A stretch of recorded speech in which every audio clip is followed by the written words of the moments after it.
నమస్తే, welcome to Singari studios. ఉమ్మడి వరంగల్ జిల్లాలోని పాలకుర్తి మండలం వద్ద ఉన్నటువంటి శ్రీ సోమేశ్వర లక్ష్మీ నరసింహస్వామి దేవస్థానం వద్దైతే మనం ఉన్నామండి. మరి ఆ టెంపుల్ విశేషాలు ఏంటి అనేది ఈరోజు మనం తెలుసుకుందాం రండి.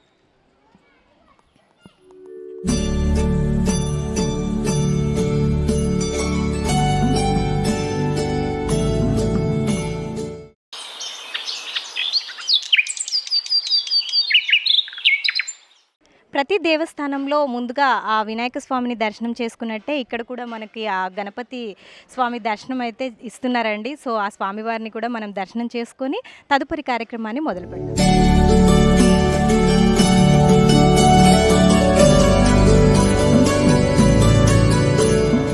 ఆ స్వామివారి దర్శనానికి వెళ్ళే మెట్ల దారి అయితే ఇదే అండి. మనము ఇలా మెట్ల నుంచి వెళ్ళి ఆ స్వామివారిని దర్శనం చేసుకుందాం రండి.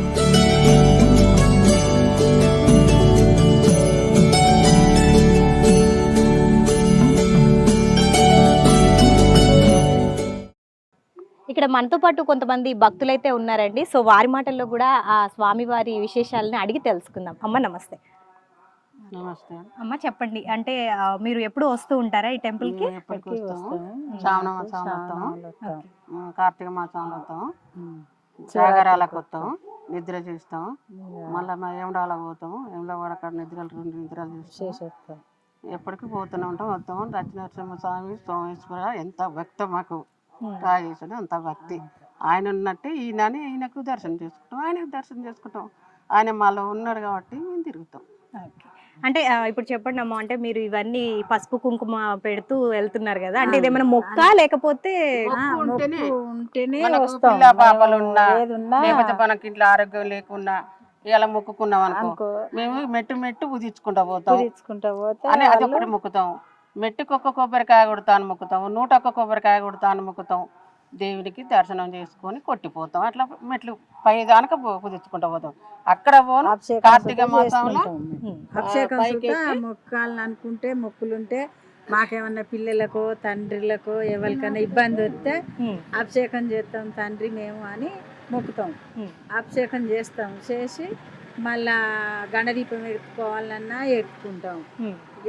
ఈ మొక్కులన్నీ మేము ఎలా తీసుకుంటాం. మాకు పాదయాత్ర చేయాలనుకుంటే చూస్తాం, మేము మా ఊరు నుంచి వీడి దాకా చేసుకుంటా వస్తాం. వచ్చి మేము మెట్టుకు ఉదించుకుంటా కొబ్బరికాయ కొట్టుకుంటున్నా గండదీపం ఎత్తుకొని అయినా పైకి వెళ్తాం. కార్తీక మాసంలో కూడా మా ఊర్లకు బండ్లు వస్తాయి.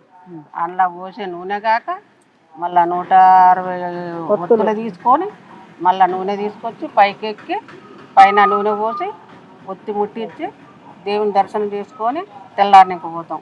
ఏది కార్తీక మాసం. అమ్మ మీకేమైనా మొక్కులు తీరాయా అమ్మ ఇక్కడ అనుకున్నవి?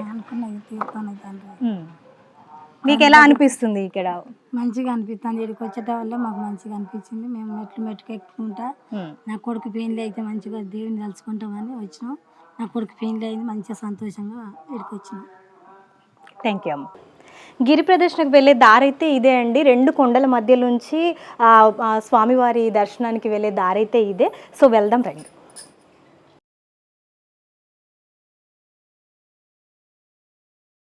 సో చూస్తున్నారు కదండి, భక్తులంతా కూడా అంటే ఎంత చిన్న పిల్లలు కూడా ఇదే దారి నుంచి వెళ్తున్నారు. ఆ స్వామివారి మీద ఉన్న భక్తితోటి వాళ్ళైతే ఎంచక్కా వెళ్తున్నారు. సో మనం కూడా వెళ్దాం రండి.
సొరంగ మార్గం నుండి గిరి ప్రదర్శన అయితే పూర్తి చేసుకున్నాం కదండి. అలాగే అఖండ జ్యోతి దర్శనం కూడా పూర్తి చేసుకున్నాము. సో, మెట్ల దారి ఎండింగ్ అయితే ఇదే అండి. సో, ఇక్కడికొచ్చిన తర్వాత ఇక్కడ చూస్తున్నట్టయితే ఈ భక్తులు ఎవరైతే వారి కోరికలు తీరాలి అని మొక్కులైతే ఉంటాయి కదా! ఆ మొక్కులు తీరాలని చెప్పేసని ఇక్కడ ముడుపు కట్టడం అనేది కూడా ఇక్కడ సాంప్రదాయంగా వస్తుందన్నమాట. సో, మీరు చూస్తున్నట్టయితే ఇక్కడ అందరూ కూడా ఎంతోమంది భక్తులు వారు కోరిన కోరికలు తీరాలని చెప్పేసని స్వామివారికి ముడుపు కట్టడం కూడా ఇక్కడ చూస్తున్నాం మనం. సో, మనం కూడా ఇక్కడ స్వామివారిని దర్శనం చేసుకుందాం రండి.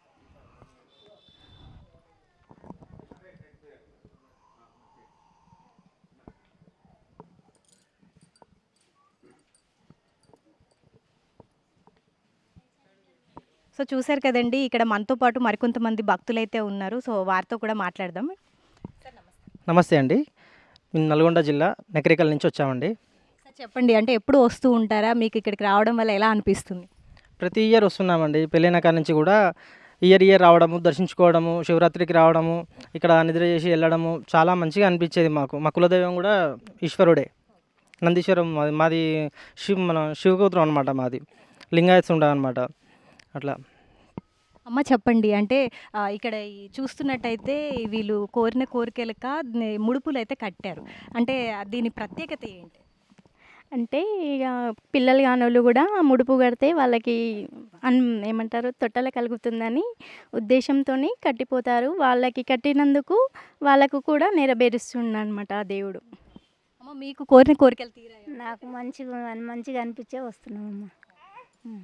మీకు ఎలా అనిపిస్తుందండి ఇక్కడికి రావడం వల్ల? మంచిగానే ఉంది మేడం, మీదే ఫస్ట్ టైం రావడం బాగుంది.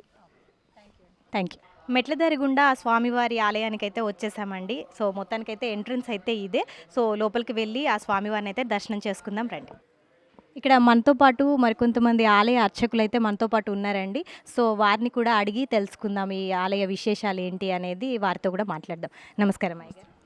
చెప్పండి, అంటే ఇక్కడ ఈ మెట్ల దారి కాకుండా ఇంకోటి ఏదైనా ఇక్కడ భక్తుల కోసం ఇంకా వేరే ఏదైనా దారి ఉందా? అలాగే ఆలయ విశేషాల గురించి మా ప్రేక్షకుల కోసం. ఓకే, శుభం. నమశివాభ్యాం నవయౌవనాభ్యాం పరస్పరాశ్లిష్ట వపుర్ధరాభ్యాం నగేంద్రకన్యా వృషకేతనాభ్యాం నమో నమ శంకర పార్వతీభ్యాం. పాలకుర్తి క్షేత్రం శ్రీ చండికా సమేత సోమేశ్వర లక్ష్మీనరసింహస్వామి దేవాలయం పురాతనమైనటువంటి క్షేత్రం. జనగామ జిల్లా, జనగామ నుంచి 32 కిలోమీటర్ల దూరంలో ఈ పాలకుర్తి క్షేత్రం. శ్రీ చండికా సమేత సోమేశ్వర లక్ష్మీనరసింహస్వామి దాదాపుగా 1200 సంవత్సరాల క్రితం యోగులు తపస్సు చేయగా యోగుల తపస్సుకు మెచ్చి ఇక్కడ స్వామివారు స్వయంభూలింగంగా వెలిసినటువంటి స్వామి. అదేవిధంగా నామాలాకారంగా లక్ష్మీ నరసింహస్వామి కూడా వెలిసినటువంటి స్వామి. ఇక్కడ శివకేశవులకు భేదలు లేనటువంటి ప్రతీతి. శివాయ విష్ణురూపాయ శివరూపాయ విష్ణవే శివస్య హృదయం విష్ణోహ విష్ణోస్య హృదయం శివ అని మనకు పురాణంలో శ్లోకం కూడా చెప్పబడింది. ఇక్కడ గిరి చుట్టూ ఒక ముసలావిడ చుట్టూ కూడా రోజు కూడా ప్రదక్షిణం చేసేదంట. స్వామివారి స్వప్నం సాక్షాత్కరించి, అమ్మా నువ్వంత కష్టం ఎందుకు పడుతున్నావు, రేపనించి నా దగ్గర నుంచే ప్రదక్షిణం చెయ్యని చెప్పని ఆ వృద్ధురాలకి స్వప్నం సాక్షాత్కరించేసరికి ఆ వృద్ధురాలు తెల్లారి కొండ మీదికి వచ్చి చూసుకునేసరికి ఇదంతా కూడా ఒకటే కొండ ఇట్లా చీల్చుకొని ఇటు శివుడికి అటు లక్ష్మీ నరసింహస్వామి హరిహరులకు కూడా ఏక ప్రదక్షిణ మార్గంగా సహసిద్ధంగా వెలిసినటువంటిది. స్వామివారికి శుద్ధైన దర్శనం పైన తేనె తెట్టెలుంటాయి. ఎవరైనా అపశుభ్రంగా కానీ హేళనాభావంగా కానీ ఎవరైనా మొక్కులు తీర్చుకోకుండా తప్పనిసరి వెంబడిస్తాయనేటువంటి ప్రతీతి ఇప్పుడు కూడా ఉంది. ఇక్కడ సోమనాథ మహాకవి పూర్వీకులు కూడా ఈ సోమేశ్వరుని ఆరాధించినట్టుగా భస్మపురాణం పండితారాధ్య చరిత్రలో తెలుస్తూ ఉంది. ఆరాధించారు కాబట్టే మరి ఆ స్వామివారి పేరు సోమేశ్వరుడైతే అదే సోమనాథ మహాకవికి వాళ్ళ తల్లిదండ్రులు సోమనాథుడు అని పేరు పెట్టిన మనకు తెలుస్తూ ఉంది. భక్తి ప్రధానం. దాదాపుగా ఇక్కడ ఒక 30 సంవత్సరాల క్రితం ఈ సోమేశ్వరుని దర్శనం చేసుకోవాలంటే ఒక్కొక్కరు పాక్కుంటూ వెళ్ళి దర్శనం చేసుకొని మళ్ళీ వెనక్కి ఒకరు వస్తే కానీ ఇంకొకరు వెళ్ళే మార్గమే ఉండేది. క్రమేణా భక్తులను దృష్టిలో పెట్టుకొని భక్తుల ఆర్థిక సహాయంతో ఇదంతా కూడా 2 గుహలు కూడా ఇదంతా తొలవడం జరిగింది. తర్వాత శ్రావణ మాసం చివరి 5 రోజులు, ఈ చివరి 5 ప్రతి సంవత్సరం కూడా స్వామివారికి లక్ష బిల్వార్చన, లక్ష్మీ నరసింహస్వామికి తులసి అర్చన, చండికా అమ్మవారికి కుంకుమార్చన, ఈ విధంగా ఈ 5 రోజులు పాంచానిక దీక్షతో ప్రతి సంవత్సరం జరుగుతూ ఉంటాయి. అదేవిధంగా కార్తీక మాసంలో చాలా శివుడికి విశేషమైనటువంటి కార్తీక మాసంలో ప్రతిరోజు మహాన్యాసపూర్వక రుద్రాభిషేకాలు, అదేవిధంగా విశేషంగా కార్తీక పౌర్ణమి నాడు ఆ సాయంత్రం 7:30 గంటలకి శిఖరం మీద పెద్ద జ్వాల, దాదాపు ఒక 20 ఫీట్ల జ్వాల ముట్టేయడం జరుగుతుంది.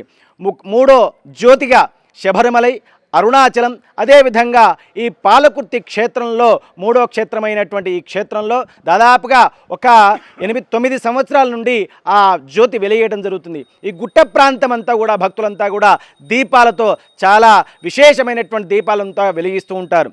ఆ పైన జ్వాల 20 ఫీట్లో ఉన్నటువంటి జ్వాల చుట్టూ ఉన్నటువంటి 20 గ్రామాలంతా భక్తులంతా కూడా దాన్ని చూసి సోమేశ్వరుని రూపాగా స్మరించి స్వామివారిని దర్శిస్తూ ఉంటారు. అదేవిధంగా శ్రావణ మాసం అయిపోయిన తర్వాత కార్తీక మాసం, అదేవిధంగా మాఘమాసంలో స్వామివారి మహాశివరాత్రి బ్రహ్మోత్సవాలు అత్యంత వైభవోపేతంగా పాంచానిక దీక్షతో చాలా విశేషమైనటువంటి స్వామివారికి బ్రహ్మోత్సవాల కార్యక్రమాలు జరుగుతుంటాయి. ఈ బ్రహ్మోత్సవాలలో విశేషమైనటువంటి విషయం ఏంటంటే అంటే మహాశివరాత్రి శివుడికి ఎక్కడైనా కళ్యాణం జరుగుతుంది. మన పాలకుర్తి క్షేత్రంలో శివకేశములైనటువంటి నిలయం కాబట్టి సాయంత్రం 7:30 గంటలకి, మహాశివరాత్రి 7:30 గంటలకి ఇటు శివుడికి, పార్వతికి, అదేవిధంగా లక్ష్మీ నరసింహస్వామికి ఇరువురికి కూడా ఒకే వేదికమై కళ్యాణోత్సవం అత్యంత వైభవోపేతంగా జరుగుతూ ఉంటుంది. అదేవిధంగా ఈ మధ్యకాలంలో దాదాపుగా ఒక 16 నెలల నుంచి స్వామివారికి నక్షత్రమైనటువంటి ఆరుద్ర నక్షత్రం, ఆరుద్రోత్సవ కార్యక్రమం చాలా విశేషంగా సంకల్పం చేసి దాన్ని మొదలుపెట్టడం జరిగింది. ఆరుద్రోత్సవం రోజు సాయంత్రం ప్రదోషకాలంలో ఈ 27 నక్షత్రాల్లో ఆరుద్రోత్సవం అనేది ప్రతి 27 రోజులకు ఒకసారి వస్తుంది. ఆ ఆరుద్రోత్సవం ఆరుద్ర నక్షత్రం రోజు సాయంత్రం ప్రదోషకాలంలో స్వామివారికి చాలా విశేషమైనటువంటి ఆరుద్ర నక్షత్ర దేవత ఆవాహన, 108 లీటర్ల ఆవు పాలతో స్వామివారికి విశేషంగా అభిషేకం, అదేవిధంగా గర్భాలయ దీపోత్సవం, విశేష గజమాల పుష్పాలంకరణ, విశేష నీరాజనములు, అదేవిధంగా తీర్థ అన్నప్రసాద వితరణ అత్యంత వైభవోపేతంగా ఈ ఆరుద్రోత్సవ కార్యక్రమం కూడా జరుగుతుంది. అదేవిధంగా ఈ 30-25 సంవత్సరాల తర్వాత పైకి వచ్చేటువంటి వృద్ధులను దృష్టిలో పెట్టుకొని ఇదంతా కూడా మెట్లు ఎక్కడం ఇబ్బందిగా ఉంటుందని ఘాట్ రోడ్డు, అది కూడా భక్తుల ఆర్థిక సహాయంతో ఇదంతా కూడా ఘాట్ రోడ్డు కూడా వేయడం జరిగింది. శుభం భూయాత్. ఇక్కడి నుంచి చాలా సుదూర ప్రాంతాల నుంచి వచ్చి స్వామివారిని దర్శించి వారి కోరికలను కోరుకొని వెనువెంటనే తీరాక స్వామివారికి మొక్కుబడులుగా ఆ ఉన్నటువంటి ఒకరు సంతానం కోసం కావచ్చు, ఒకరు ఇల్లు కోసం కావచ్చు, ఒకరు ఆరోగ్యం కోసం కావచ్చు, ఏ విధమైనటువంటి కోరికలు తీర్చిన వెంటనే స్వామివారికి మంచి విశేషంగా వచ్చి స్వామివారి సేవ చేసుకుంటూ తరిస్తూ ఉంటారు. శుభం భూయాత్. అంటే అయ్యగారు చెప్పండి, ఎక్కువగా చూసుకుంటే భక్తుల రద్దీ ఏ సమయంలో ఎక్కువగా ఉంటుంది? మహాశివరాత్రి ఉత్సవాలప్పుడు, బ్రహ్మోత్సవాలప్పుడు జనం బాగుంటుంది. తర్వాత కార్తీక మాసంలో కూడా చాలా బాగుంటుంది. ఇక్కడ పూర్వం మునులు తపస్సు చేసుకుంటూ ఉండే ఏరియా ఉన్నదండి మన గుట్ట పైన. వాళ్ళు ఏం చేశారంటే వాళ్ళు మునులు తపస్సు చేసుకుంటూ ఉండి మీద ఏదైనా రూపం ఉంటే మేము పూజలు చేసుకుంటామని భగవంతుని కోరారు. కోరితే లింగ రూపంగా ఉద్భవించింది. లింగం సోమేశ్వర స్వామిగా ఉద్భవించింది. తర్వాత పక్క గుహలేమో నరసింహస్వామి ఆకారం, అంటే నామాలాకంగా లక్ష్మీనరసింహస్వామిగా వెలిశారు. అంటే ఈ గుహలు ఎట్లున్నాయంటే ఒక 4 ఫీట్ల హైటు, 4 ఫీట్ల వెడల్పుతో ఉండే. అయితే ఆ 4 ఫీట్ల హైట్లో జనం నిలబడిపోలేక కూర్చొని అడుగులు వేసుకుంటూ వెళ్ళే దేవుడి దగ్గరికి వాళ్ళు చాలా ఇబ్బందిగా ఉండే. అది 1995లో 94-95లో గుహను తొలిశారు. జనం సౌకర్యం కొరకు నిలబడిపోయేటట్టు చేశారు. దేవుని చుట్టూ కూడా ఒక 5 గంటలు నిలబడి అభిషేకం చేస్తూ కూడా అంతా తొలిశారు. ఇక్కడ పాలకుర్తిలో మన 1942లో మా నాన్నగారు అంటే వంశపారంపర్య అర్చకులుగా వస్తున్నాము. అప్పుడు పైకి మెట్లు కట్టించారు 1942లో. అప్పుడు మనకు స్వతంత్రం కూడా రాలేదు. అంటే భక్తుల సహాయంతో కట్టారు. ఇక్కడ ఒక ప్లాట్ఫామ్ ఏర్పరిచింది కూడా 1942. ఆ ప్రదక్షిణ మార్గాన్ని కూడా మెట్లు కట్టింది కూడా 1942. ఈ విధంగా జరుగుతుంది అన్నట్టు. అయ్యగారు చెప్పండి, అంటే పూర్తిగా ఎన్ని మెట్లు అయితే ఉంటాయి? 361 మెట్లు ఉంటాయి పాలకుర్తిలో. అదేవిధంగా మనకి వృద్ధులకి ఇట్లా ఘాట్ రోడ్డు విధానంతో మనం హెల్పింగ్ కార్లు రావచ్చు, అన్ని వెహికల్స్ రావచ్చు అండి. పాలకురికి సోమనాథ కవి తల్లిదండ్రులది కర్ణాటక రాష్ట్రం. వాళ్ళు ఈ స్వామిని వచ్చి కొలిస్తే కవిగారు పుట్టారు. అతనికి పాలకురికి సోమనాథుని పేరు సోమనారాధ్యుడు అని పేరు పెట్టుకున్నారు. అతను 1160లో జన్మించాడు. అతను రాసిన గ్రంథాలలో ఈ స్వామికి పూజలు చేసుకున్నట్టుగా తెలుస్తుంది. చాలా కృతజ్ఞత.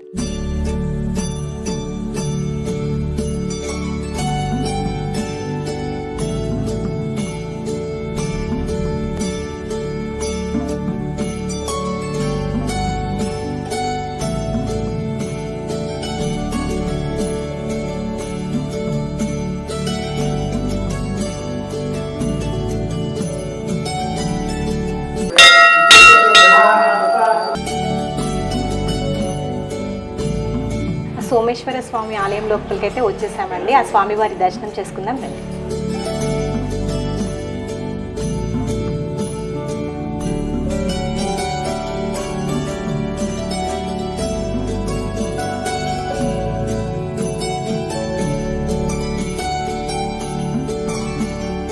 ఆ లక్ష్మీ నరసింహస్వామి ఆలయం లోపలికైతే వచ్చేసామండి. ఆ స్వామివారి దర్శనం కూడా చేసుకుందాం రండి.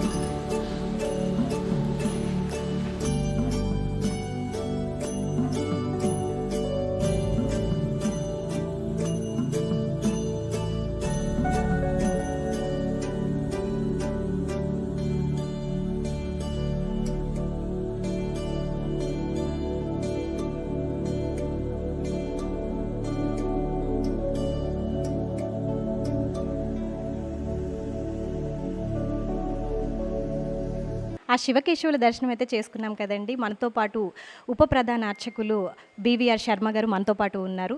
సో గురువుగారిని అడిగి ఆ స్వామివారి విశేషాలు ఏంటి అనేది వారి మాటల్లో అడిగి తెలుసుకుందాం. గురువుగారు నమస్తే. శ్రీ గురుభ్యో నమః.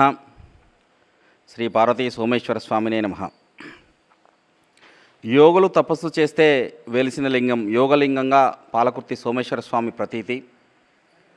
పూర్వం కొండలలో అడవులలో యోగులు మునులు తపస్సు కోసం వాళ్ళకి అనువైన క్షేత్రాన్ని చూసుకొని అక్కడ ప్రాణప్రతిష్ఠ చేసి వాళ్ళు తపస్సు చేసుకునేవాళ్ళు. అదే క్రమంలో ఇక్కడ కూడా యోగులు తపస్సు కోసం సోమేశ్వర స్వామిని లింగ రూపంలో ప్రతిష్ఠ చేసి ఇక్కడ వాళ్ళు తపస్సు చేసుకున్నట్టుగా మనకు అనాదిగా చాలా ఆధారాలు ఉన్నాయి. ఈ కొండలపైన అక్కడ ఇప్పటికి కూడా అర్ధరాత్రి ఓంకారనాదం వినిపిస్తుంది. ఈ క్షేత్రం ఒక్కరు మాత్రమే కొండపైన ఉన్న ఈ గుహలో ఒక్కరు మాత్రమే పాకుతూ లోనికి వెళ్ళి స్వామిని స్పర్శించి దర్శించి మళ్ళీ వెనక్కి వస్తే ఇంకొకరు వెళ్ళే పరిస్థితి ఉండేది. భక్తుల అవసరార్థం ఇదంతా మనము ఏర్పాటు చేసుకోవడం జరిగింది. పాలకుర్తి సోమేశ్వర స్వామి చాలా మహత్తు గల స్వామి. మనకు 11వ శతాబ్దం నుంచి ఇక్కడ స్వామివారికి పూజా కార్యక్రమాలు నిర్వహిస్తున్నట్టుగా ఇక్కడ స్వామివారికి భక్తులు వస్తున్నట్టుగా మనకు 11వ శతాబ్దం నుంచి ఇక్కడ ఆధారాలు ఉన్నాయి. 11వ శతాబ్దం అని ఎలా చెప్పగలుగుతున్నామంటే పాలకుర్తి సోమనాథుడు ఈ పాలకుర్తి క్షేత్రం. వారి తల్లిదండ్రులు కూడా సంతానం కోసం రాయచూరు దగ్గర నుండి వాళ్ళ స్వగ్రామం నుంచి ఇక్కడ క్షేత్ర మహత్యం తెలుసుకొని వారి తల్లిదండ్రులు సోమనాథుడి గారి తల్లిదండ్రులు ఇక్కడ వచ్చి 41 రోజులు ఈ సన్నిధిలో దీక్ష చేసి తదనంతరం వారు సంతానం పొందడం కలిగింది. ఆ గౌరవంతో సోమేశ్వర స్వామి పేరు కలిసే విధంగా సోమనాథ కవికి సోమనాథుడు అని పేరు పెట్టుకోవడం జరిగింది. సోమనాథుడి గారి జీవితకాలం 1140 నుంచి 1220 వరకు. కాబట్టి మనకు 11వ శతాబ్దం నుంచి ఇక్కడ పూజా కార్యక్రమాలు జరుగుతున్నాయని మనకు అధికారికమైన ఆధారం ఉంది. వారు రచించినటువంటి పండితారిత్ర చరిత్ర బసవ పురాణంలో స్వామివారిని సేవించుకున్నట్టుగా వారు పొందుపరిచారు. మనకు అధికారికమైన ఆధారం మనకు 11వ శతాబ్దం నుంచి కాబట్టి ఈ క్షేత్రం మనకు 11వ శతాబ్దం అని చెప్పగలుగుతున్నాం. అట్లాగే ఈ గుళ్ళో ఈ క్షేత్రం శివకేశవుల నిలయం. ఆ గుహలో సోమేశ్వర స్వామి లింగ రూపంలో పక్కన గుళ్ళో నామాల రూపంలో నరసింహస్వామి వెలుస్తున్నారు. భక్తులు శివుడు వేరే కేశవుడు వేరే అనే భేదాలు ఉన్నాయి. భగవంతుడు అంతా ఒక్కటే అని తెలియజెప్పడం ఇక్కడ క్షేత్ర గొప్పతనం అండి. ఇక్కడ శివకేశవుల నిలయం హరిహర క్షేత్రంగా ఈ పాలకుర్తి విరాసిల్లుతున్నది.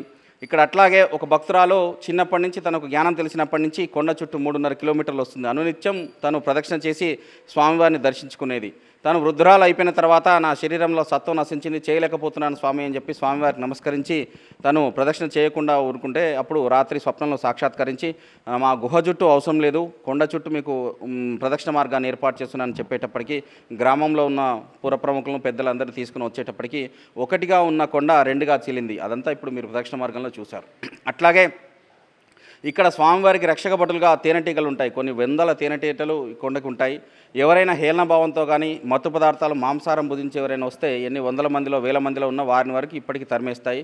అదే భక్తిభావంతో భక్తులు ఇక్కడ ఎవరు కూడా చాలా వరకు పూర్వం నుంచి పరంపరగా వస్తున్నటువంటి భక్తులందరూ కూడా ఇక్కడ పరిగడుపునే వస్తారు. ఈవెన్ వెజిటేరియన్ అయినప్పటికీ కూడా తిన్నాక సాయంత్రం రావడానికి పూర్వీకులు ఎవరు కూడా సాహసం చేయరు. ఉద్దేశం ఏమంటే ఇక్కడ అంత స్వచ్ఛతతో రావాలి అన్న ఉద్దేశం. ఇక్కడ ఈ దేవాలయము 1 కిలోమీటర్ వరకు కూడా ఇక్కడ ఎటువంటి మత్తు పదార్థాలు కానీ మాంసారాలు కానీ ఏవి కూడా ఇక్కడ ఏముండవు. చాలా స్వచ్ఛంగా ఈ క్షేత్రం ఉంటుంది. స్వామివారు చాలా మహత్తు గల స్వామి. న్యాయమైన ఏ కోరిక కోరినా పిలిచిన వెంటనే తను తప్పనిసరిస్తాడు. ఇక్కడ కొన్ని వందల వేల అనుభవాలు ఉన్నాయి. భక్తులు ప్రతిరోజు ప్రతి సంవత్సరం ఇక్కడ లక్షల మంది భక్తులు పెరుగుతున్నారు. దేవాలయాన్ని వచ్చి తరిస్తున్నారు. అట్లాగే అక్కడ కల్పవృక్షం ఉంది. మీరు ప్రదక్షిణ మార్గం వచ్చే చివరిలో కల్పవృక్షం ఉంది. ఆ కల్పవృక్షానికి ఎవరైతే వారి బాధలు కానీ వాళ్ళ కష్టాలు కానీ స్వామివారికి వాళ్ళ కోరికలు కానీ న్యాయమైన కోరికలు కానీ మొక్కి టెంకాయ బంధనం ఎవరైతే అక్కడ చేస్తారో వారి కోరికలు తీరుతాయి. ఆ కోరికలు తీరిన తదనంతరం వాళ్ళు వచ్చి ఆ టెంకాయ బంధనం ఇప్పి ఆ టెంకాయ కొట్టి స్వామివారికి అభిషేకం చేసి వారి మొక్కుకు సంబంధించిన సంతానం అయితే ఉయ్యాల, ఇల్లు అయితే ఇల్లు, చెక్కది కానీ వెండిది కానీ బంగారుది కానీ వాళ్ళ శక్తి కొలది ఇక్కడ సమర్పించి తరిస్తున్నారు. శుభం భూయాత్. అంటే ప్రధానంగా చూసుకున్నట్టయితే ఏ సమయంలో ఎక్కువ భక్తుల రద్దీ ఉంటుంది? శైవక్షేత్రం మీకు తెలుసు కదమ్మా, తప్పనిసరి సోమవారము చాలా ప్రధానంగా ఉంటుంది. ఇక్కడ ఈ దేవాలయానికి వచ్చేటప్పటికి మహాశివరాత్రి వార్షిక బ్రహ్మోత్సవాలు ఉంటాయి. అట్లాగే మన దగ్గర కార్తీక పౌర్ణమికి అఖండ జ్యోతి దర్శనం ఉంటుంది. భారతదేశంలో మూడవ క్షేత్రంగా పాలకుర్తి విరాసిల్లుతున్నది. మొదటిది శబరిమలై, రెండోది అరుణాచల క్షేత్రం, మూడవ క్షేత్రము మన కార్తీక పౌర్ణమి రోజు ఇక్కడ అఖండ జ్యోతి దర్శనం ఉంటుంది, గిరి ప్రదక్షిణ కార్యక్రమం ఉంటుంది. భక్తులు చాలా తరిస్తున్నారు, ఆ కార్యక్రమాలన్నీ చూసి వాళ్ళు ఆనందిస్తున్నారు. రద్దీ ఎక్కువగా ఉన్నప్పుడు కానివ్వండి, ఇప్పుడు మీరైతే ఏదైతే చెప్పారో స్పెషల్ డేస్ అయితే శ్రావణ మాసం, కార్తీక మాసం, అంటే భక్తులకి కావాల్సినటువంటి సౌకర్యాలన్నీ కూడా సమకూరుస్తుంది. ఇక్కడ రాష్ట్ర ప్రభుత్వము, దేవాదాయ శాఖ అధికారులందరూ కూడా భక్తులకు కావాల్సినటువంటి త్రాగునీరు, వారికి వసతి అన్నీ కూడా మనకి ఇక్కడ అన్ని ఏర్పాట్లు ఉన్నాయి. కాబట్టి ప్రతి సంవత్సరం ఇక్కడ ఎప్పుడో సంవత్సరానికి ఒకరు వచ్చేవాళ్ళు ఇప్పుడు మాసానికి ఒకసారి వచ్చే విధంగా వచ్చి తరిస్తున్నారు. గ్రామానికి సంబంధించిన భక్తులందరూ కూడా అనునిత్యం వాళ్ళు వస్తూనే ఉంటారు. సో చూశారు కదండి, ఆ శివకేశవుల దర్శనాన్ని అయితే మీరు కూడా చేసుకున్నారు కదా. ఆ స్వామివార్లకి సంబంధించినటువంటి వివరాలను కూడా మనము ఆ అయ్యగారి మాటల్లో అయితే అడిగి తెలుసుకున్నాము. సో మీరు కూడా ఇక్కడ తప్పకుండా విచ్చేసి ఆ స్వామివారి దర్శనం చేసుకోవాలని చెప్పేసి మేము కూడా కోరుకుంటున్నాం. మా సింగరి స్టూడియోస్ని సబ్స్క్రైబ్ చేసుకోండి, లైక్, షేర్ మర్చిపోవద్దు. మరిన్ని ఇలాంటి కార్యక్రమాలతో మేము ముందు సరికొత్తగా మళ్ళీ వస్తూ ఉంటాం. ఇలాంటి విషయాలు ఎన్నో కూడా మీతో మేము పంచుకుంటాం. అంతవరకు సెలవు, నమస్కారం. ఈ క్షేత్రం పాలకుర్తి సోమనాథుని స్మృతివనం. తెలంగాణ రాష్ట్ర ప్రభుత్వం తొలి తెలుగు కవి అయినటువంటి సోమనాథుడికి సముచిత స్థానం ఇవ్వాలని 2022లో ఈ పాలకుర్తిలో సోమనాథ స్మృతివనం నిర్మించడం జరిగింది 4.5 కోట్ల రూపాయలతో. పాలకుర్తి సోమనాథుడు తొలి తెలుగు కవి. పూర్వం రచనలన్నీ కూడా సంస్కృతంలో ఉండేవి. ఏ ప్రాంతానికి సంబంధించిన కవులు వాటిని మళ్ళీ వారి ప్రాంతీయ భాషలోకి అనువదించుకునేవారు. అలా కాకుండా మన తెలుగు కవి సోమనాథుడు, వారి జన్మస్థలం పాలకుర్తి, ఇదే క్షేత్రం. వారి నాన్నగారు వారి స్వస్థలం రాయచూరు దగ్గర కర్ణాటక. వారి తల్లిదండ్రులు సంతానం కోసం పాలకుర్తి సోమేశ్వర స్వామి సన్నిధిలో 41 రోజులు దీక్షతో ఉండడం వల్ల వారికి సంతానం కలిగింది. అట్లా ఆ గౌరవంతో వాళ్ళ తల్లిదండ్రులు పాలకుర్తి సోమేశ్వర స్వామి పేరు కలిసే విధంగా సోమనాథుడిగా నామకరణం చేయడం జరిగింది. వారి జీవితకాలం 1140 నుంచి 1220 వరకు. పండితారిద్ర చరిత్ర, బసవ పురాణం ఇటువంటి రచనలు ఎన్నో చేశారు. సోమనాథుడి రచనలన్నీ కూడా సామాన్యుడికి వాడుక భాషలో అర్థమయ్యే విధంగా వారి రచనలు ఉన్నాయి. వారి రచనలో సమాజంలోని అసమానతలన్నీ తొలగించడానికి అనుక్షణం వారు పరితపించారు. ఆ విషయంలో వారు చాలా వరకు సక్సెస్ అయ్యారు. అట్లాగే పాలకుర్తి క్షేత్రం కూడా వారు స్వామిని సేవించినట్టుగా ఆ రచనలో పొందుపరిచారు. అదే ఉద్దేశంతో మనం ఇప్పటికే ఆ ఆధారంతో పాలకుర్తి క్షేత్రం కూడా 11వ శతాబ్దం నుంచి ఇక్కడ దైవ కార్యక్రమాలు జరుగుతున్నాయని మనం సగర్వంగా చెప్పగలుగుతున్నాం పూర్తి ఆధారాలతో. 3 దశాబ్దాల క్రితం పాలకుర్తి సోమనాథ కళాపీఠం డాక్టర్ రాపోలు సత్యనారాయణ గారి ఆధ్వర్యంలో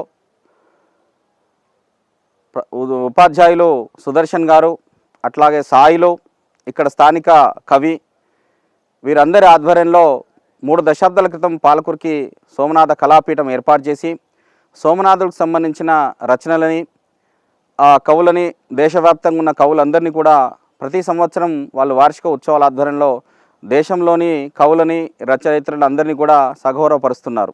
ఇట్లా ప్రతి సంవత్సరం వార్షిక ఉత్సవాలు సోమనాథ కళాపీఠం ఆధ్వర్యంలో జరుగుతున్నాయి. దేశవ్యాప్తంగా ఉన్న ప్రముఖ విశ్వవిద్యాలయాల్లో పనిచేస్తున్నటువంటి అధ్యాపకులకి, చాలామంది రచనలకు అందరికీ కవులకు అందరికీ కూడా అవార్డులు ఇచ్చి ప్రతి సంవత్సరం వాళ్ళని ప్రోత్సహిస్తూ వాళ్ళు కార్యక్రమాలు నిర్వహిస్తున్నారు. ఈ క్షేత్రము ఏర్పడడానికి కూడా వారి ప్రోత్సాహం చాలా ఉంది.